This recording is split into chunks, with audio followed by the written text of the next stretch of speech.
So men and women of God often face times of crisis. Some of you might be in a crisis right now. Elisha and his servant faced a major crisis in this passage today. So I'm going to start by telling you about a crisis in my life. During the summer of 1994, my wife Shannon and I directed a team of 8 InterVarsity Christian Fellowship college students on a missions trip to Kazakhstan in Central Asia. We were teaching English and learning Kazakh. Each of the Americans on our trip had a Kazakh roommate. All of the roommates were Muslim. 10 days before leaving Kazakhstan, I had to go buy tickets back to Moscow with our Kazakh friend Tana. And in order to buy the tickets, I had to carry all of our cash, $2,400, and 10 passports, one for every member of my team. It was all in my backpack. As we were going to the ticketing agency, the bus that Tana and I were on broke down, which was not an uncommon occurrence in Kazakhstan. So they had to take our crowded bus and join it onto another crowded bus to make one extraordinarily crowded bus. It was chaos. And in the midst of the chaos, I got separated from my friend Tana. As I was standing there, I noticed, the zipper to my backpack was open. Well, that's a problem because I've got my cash and my passports in there, right? That's bad. And so I just rummaged around in my backpack to make sure my cash and passports were still there. They were not there. And I thought, I must have left them at home. And then I remembered, no, I put them in my backpack. I put them right here. I was robbed. In the chaos, a thief reached into my backpack, tucked underneath my arm. He unzipped it, grabbed the passports and all the money. I was in shock. Now, after the shock wore off, I was devastated. All of our money, all of our passports, gone. That was the worst day of my life. I was a complete and total failure as a team leader. To this day, in the realm of InterVarsity, my wife still works with InterVarsity. She does in campus ministry. In the realm of InterVarsity, people find out that I was the team leader that lost $2,400 and 10 passports on a missions trip 11 time zones away. And people say, "You're the one." I am infamous in InterVarsity lore. They do case studies of me to help missions trip directors in the future. So what can we learn from Lamb's incompetence here? I had to go back and tell my team what I had done with their money and their passport. As I told them, I wept.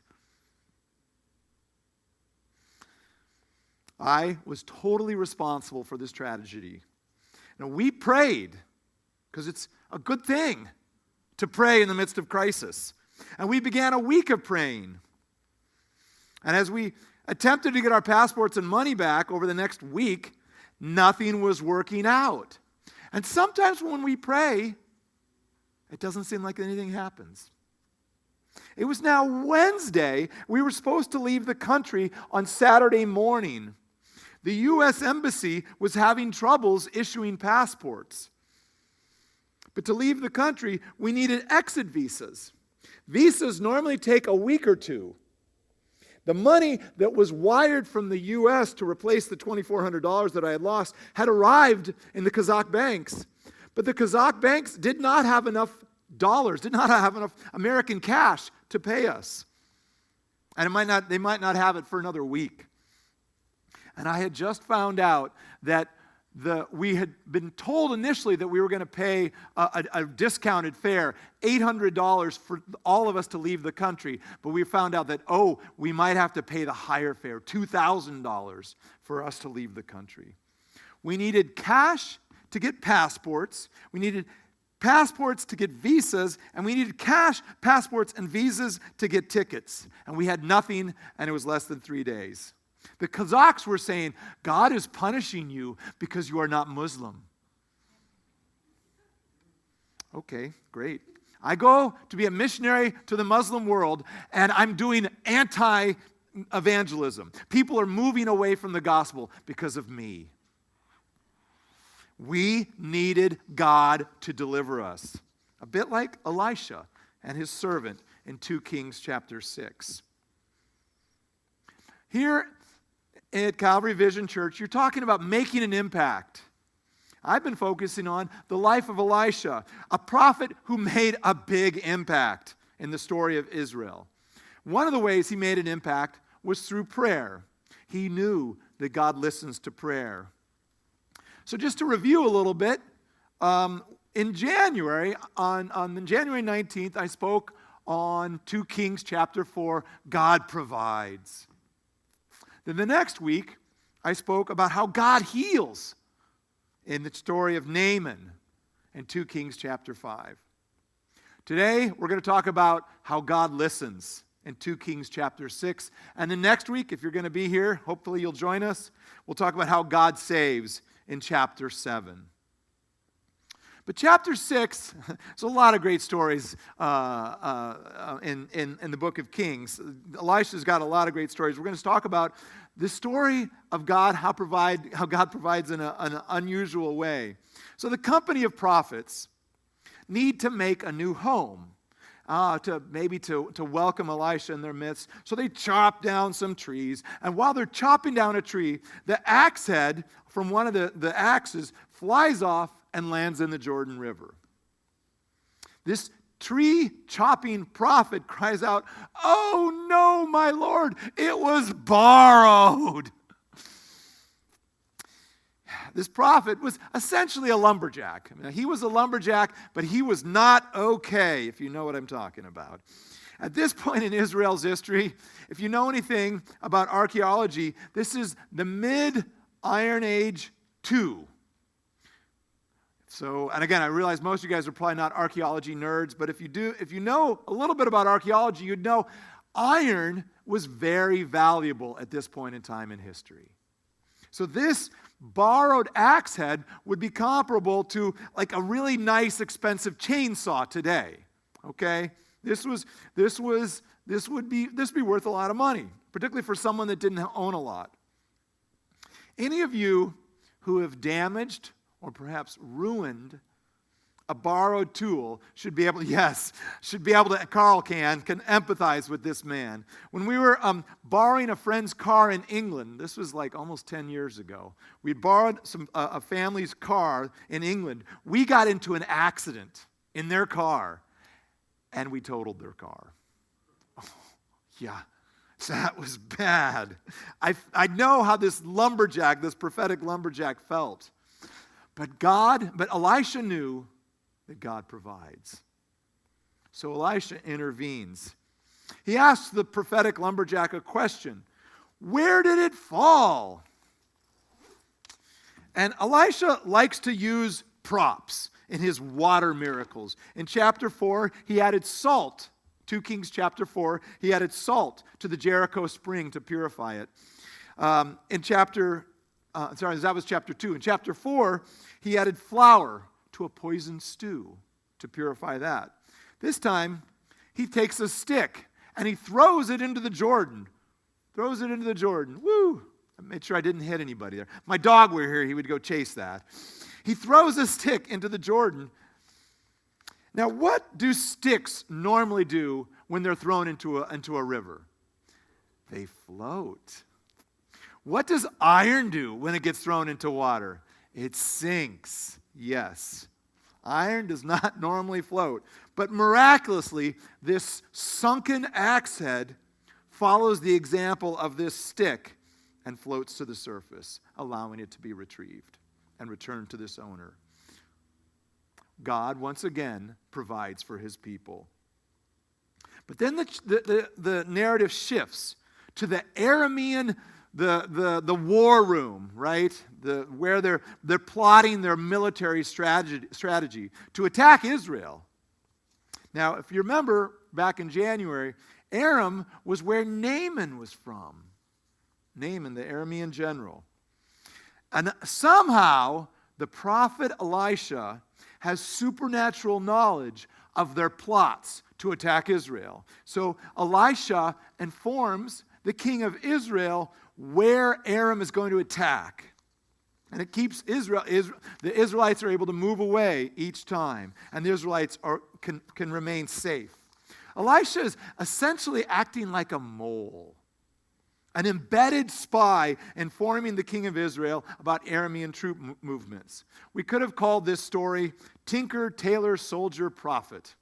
Now, I realize maybe some of you guys don't know about this. This book and the movie is about a very famous mole embedded in the British security system. So if you like those kind of things, you might enjoy this. If you don't bother.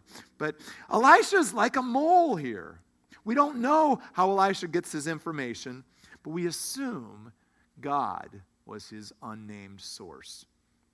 God provided food and sons back in chapter 4. Here, he's providing military intelligence because God provides. Now, the warning about these troop movements was so effective that the king of Aram, he suspected that one of his generals is somehow a mole. He's like, which one of you is letting the king of Israel know what we're doing? But one of his officers speaks up and says, it's none of us. But it's this prophet, Elisha. He knows what you say in your bedroom. Yeah. Now, how did this officer know about Elisha? Well, we're not sure. But maybe it was Naaman or one of Naaman's, assistants. So when the king finds out where Elisha is, and Elisha is in the city of Dothan. I don't know if you can see this on here, the red line. So here's the Sea of Galilee, Jericho, Jerusalem's down here. Here's the Jordan. He is right here in Dothan, about 10 miles north of Samaria. We're going to talk about Samaria in just a minute. The king of Aram sends a force of horses and chariots, which is perhaps overkill, to capture a single old man who's going bald, okay? Now, Elisha's servant, Gehazi, cries out in terror when he sees the Aramean horses and chariots that have surrounded his house. And he uses the same expression that the prophetic lumberjack did. Oh no, my Lord! Elisha's reason to not fear here is based on his supernatural knowledge that somehow they were the stronger side. It's easy to be a little critical of the servant's apparent lack of faith here. But in this moment of panic, he makes a wise choice to cry out to a man of God for help. How do you respond in a crisis? Some people swear. Some people go numb, like the deer in the headlights. That's me. When I lost all that money, I was just... Some people panic. I had appeared a few years ago where I was struggling actually with panic attacks. It was a dark time for me. Gehazi is in panic mode. But to his credit, Gehazi knows what to do. He asks Elisha, the man of God, what should we do? When you are in crisis, tell a person about it. Tell a person who's a friend of God. Be honest, be vulnerable, and say, what should we do? What should I do? When a friend tells you about their crisis, don't try to fix them, at least not right away. Listen to them and then pray. Pray. That's what Elisha does. People of God pray in a crisis. Why? Because God listens. God listens to his people when they pray. At this point, Elisha offers the first of 3 prayers here. Open his eyes. Elisha wants Gehazi to see the situation from God's perspective. God has been working behind the scenes in Elisha's miracles, but now his actions are made explicit as God opens the eyes of his servant to see a force of heavenly horses and chariots of fire. What do you think of when you hear the phrase chariots of fire? Well, for many of us, we may think about the British film, Eric Liddell, from 1981. I was in college when this came out. Some of you guys may not have been born yet. But this illusion of chariots of fire goes back to a poem, goes back to a song, but ultimately it goes back earlier to the story of Elijah. This is what we should think of. When Elisha's mentor, Elijah, gets swooped up into heaven in a whirlwind, and a chariot of fire separates Elijah, who's going up into heaven, and Elisha. So why does this image appear now? Well, Gehazi is worried about an army of human chariots. So Elisha gives Gehazi a glimpse of an army of divine chariots. Our God uses fiery chariots to swoop people up into heaven and to reassure people here on earth. There are more with us than with them. God plus one always equals a majority. Let's pray, like Elisha, that God opens up our eyes to see things from his perspective. Because we have a God who listens. God, open up our eyes to see things from your perspective, Lord, like Gehazi. Elisha's first prayer helps Gehazi, but doesn't really address the issue of the looming Aramean army just outside the door. Elisha deals with that next. In Elijah's second prayer, in verse 18, he calls down blindness upon the surrounding Aramean army. Wouldn't it be great if you could make the opposing team blind while you're playing basketball? Unfair, yeah, you kind of see them kind of unfair, but that'd be quite handy, right? The prophet's prayer is answered immediately. Blindness strikes the Arameans because God listens to prayer. Now, prayers like this, where you essentially curse someone, are called prayers of imprecation. There are a lot of those in the Psalms. If you find prayers of imprecation troubling, join the club. I'm uncomfortable with them. Jesus says, bless those who curse you. But they do have their place, particularly against people who are perpetrating injustice or oppression. If you have questions about that, we can talk about them later.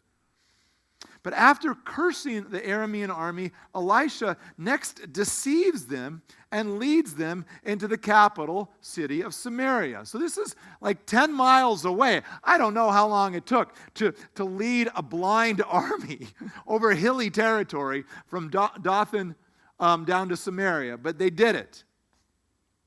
Now, people who have been blind their entire life can become quite skilled at getting around. We have a friend in our Sunday school class at our church who is legally blind. He can't drive. But a few weeks ago, Shannon and I gave him a ride home from church. And he gave me directions. I just thought that was kind of ironic. He's giving me directions to his home. The blind guy. But this army, they weren't used to being blind. And they were very highly vulnerable at this point. And Elisha offers to lead them. They just say, okay. They come along. So they arrive at the capital city of Samaria. Now, Samaria was the capital of the northern kingdom of Israel. The capital of their enemy. And at this point in time, Elisha prays a third time. Basically undoing his second prayer, requesting that the eyes of the blind be opened. It sounds like something Jesus would do, right? Now, at this point, we need to observe Elisha prays a lot. This is why Elisha made a big impact. He prayed a lot. Now, the joy that the Arameans must have experienced at the restoration of their sight was probably quickly dampened at the realization of their location. Okay? The Arameans couldn't begin a skirmish at this point because they were disarmed and outnumbered and surrounded. The king of Israel, like a child on Christmas morning, could not curb his enthusiasm. Can I kill him? Can I kill him? I love that. Have you ever been in a situation where you have had total control over the fate of your enemies? When I was in college, there was a guy in my fraternity who insulted me, ignored me, and made fun of me for being a Christian. One day he came up to me as I was walking back to our fraternity house and he said, "Hey Dave, how's it going?" And I'm thinking, why are you talking to me? This was a first. This is what I'm thinking. I'm fine, you? And he's like, well, I'm stuck on this computer programming assignment. Can you help? Now, I was a teaching assistant for the computer science class that he was taking. And I thought, can I kill him? But I said, how can I help you? And I helped him with his program. Don't you hate it that Jesus tells us to love our enemies? That's hard. But shockingly, here, Elisha tells the king of Israel to feed his enemies. And the king of Israel goes the extra mile, kind of alluding to what Jesus told people in Matthew 5, to go the extra mile here by not just providing the Arameans with food and water, but he prepares a great feast. This act of peacemaking, worthy of a Nobel Prize, performed by Israel's king and God's prophet, effectively stopped the Aramean raiders from attacking Israel for an extended period of time. Although not forever, as we're going to see next week. Next time you're in control of the fate of your enemy, feed them, love them. The theme of loving enemies shows up several places in the book of Kings, as we looked at back in January with the story of Naaman. Interestingly, political leaders in this country recently have said publicly they don't think we should love our enemies. Jesus disagrees. Elisha doesn't only love the Arameans, he trains a ruler who's been taught to fight how to reconcile and show hospitality towards his enemies. The blinding of the army of Aram shares many striking similarities to the story of the conversion of Saul/Paul in Acts chapter 9. While Saul was killing Christians, Jesus sent a bright light to blind him. Saul was then led blind, like the Aramean army, into the capital of Aram, Damascus.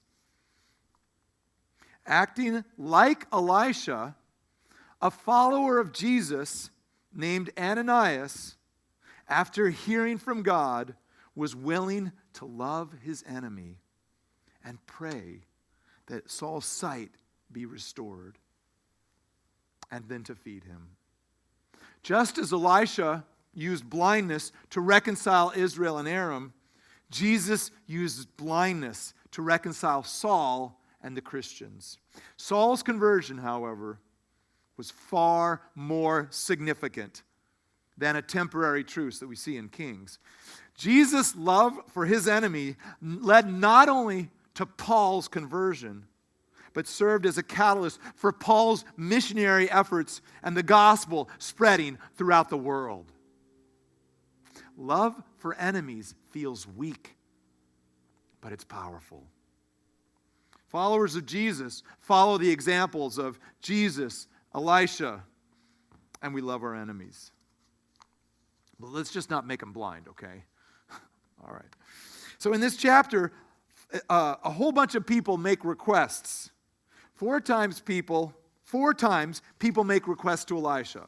The prophets ask Elisha to join them. The prophetic lumberjack declares, "Oh no, my Lord, it was borrowed." Elisha's servant says, "What shall we do?" And the king of Israel asks, "Can I kill him?" And 3 times Elisha praise to God, to open or close people's eyes.